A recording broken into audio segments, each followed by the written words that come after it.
Bueno, hoy vamos a adentrarnos en dos conceptos indígenas que, la verdad, le dan una vuelta de tuerca a las ideas que solemos tener en Occidente sobre qué es el progreso. Y lo más interesante es cómo, casi sin que nadie se lo esperara, han removido por completo los debates sobre el género en la región andina. A ver, pensemos en esto por un segundo. ¿Qué pasaría si el objetivo de un país no fuera el crecimiento económico, sino el buen vivir? Pues bien, esta pregunta no es solo un ejercicio teórico. Es la idea que llevó a dos naciones de Sudamérica a, nada menos, que reescribir sus constituciones y poner en el centro una filosofía de vida radicalmente distinta. Vale, el primer concepto viene de Ecuador y es el sumac causei. Y ojo, porque traducirlo como vivir bien se queda muy pero que muy corto. Es algo bastante más profundo. Hablamos de una vida en plenitud, sí, pero una que está siempre cambiando, siempre en movimiento, en evolución, una especie de danza constante con todo lo que nos rodea. Y luego su concepto hermano, por así decirlo, que nos llega desde Bolivia, el suma camaña. Si en el anterior la clave era el dinamismo, aquí el foco está en el equilibrio, en la armonía. Se trata de una relación justa, sí, pero no solo entre las personas, también con la comunidad y, fundamental, con la naturaleza. Es, en definitiva, vivir una vida con sentido y con respeto. Claro, todo esto suena muy bien, muy poético, ¿verdad? Pero la pregunta es, ¿cómo se pasa de una filosofía ancestral a una política de Estado? Pues atención, porque aquí es donde la historia da un giro espectacular. Pues así, casi de un plumazo, en un lapso de tiempo increíblemente corto, en apenas un año ambos países lo hicieron. En 2008 Ecuador y en 2009 Bolivia. Cogieron estas ideas y ¡zas!, las metieron de lleno en sus nuevas constituciones.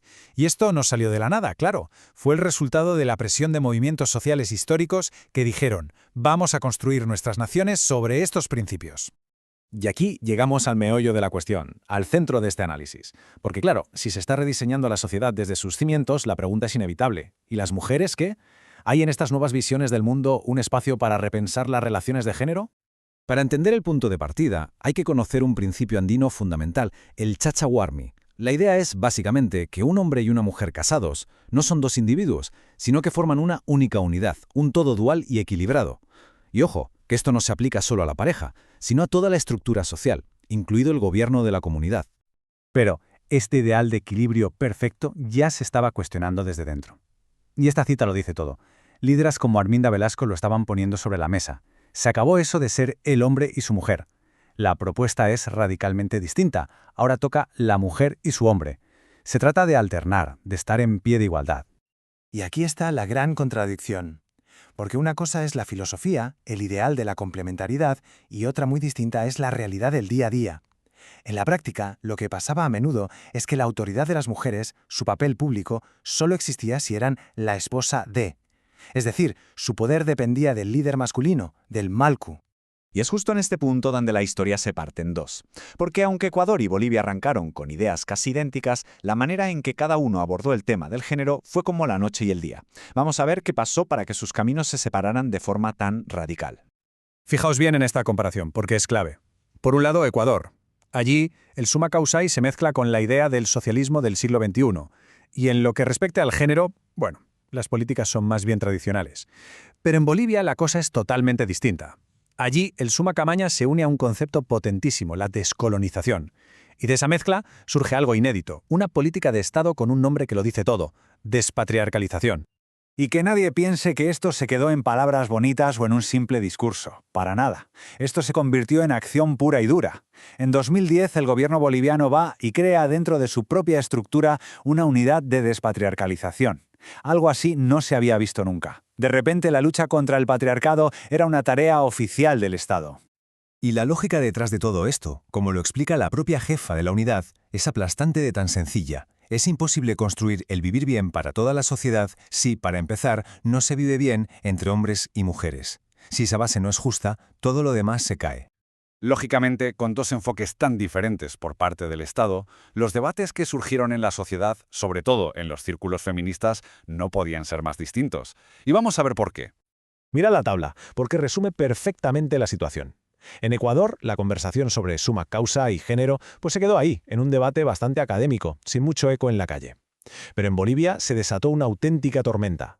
La despatriarcalización se convirtió en el centro de un debate público, apasionado, a veces polémico, en el que se metieron de lleno todas las corrientes feministas. Y claro, no fue para nada un debate fácil o simple. Empezaron a surgir preguntas de mucho calado.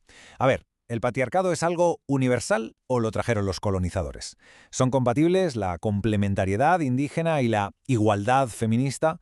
E incluso surgieron críticas internas, como las de las mujeres indígenas de la Amazonía, que decían, un momento, que esta visión es demasiado andina. Se abrió un melón enorme. Vale, llegados a este punto, la pregunta es obvia. ¿Por qué esta diferencia tan abismal? ¿Qué es lo que explica que dos países vecinos, con puntos de partida tan parecidos, acabaran en lugares tan distintos? La respuesta, como casi siempre, está en la política, y sobre todo en la fuerza de sus movimientos sociales. Esta es la idea central de todo el análisis. La diferencia fundamental, el factor que lo cambió todo, fue el poder político y la capacidad de organización que tenían los movimientos indígenas en cada uno de los dos países. Y este gráfico lo deja clarísimo. En Bolivia, los movimientos indígenas no eran solo un apoyo externo, no, eran la base social del propio gobierno. Eso les dio un poder de influencia brutal. En Ecuador, en cambio, la historia fue distinta. Una vez aprobada la Constitución, el movimiento indígena y el gobierno se distanciaron, y con esa distancia se perdió la capacidad de presionar desde dentro. Así que al final la conclusión es esta. Fue el poder político de las mujeres indígenas en Bolivia lo que actuó como un motor.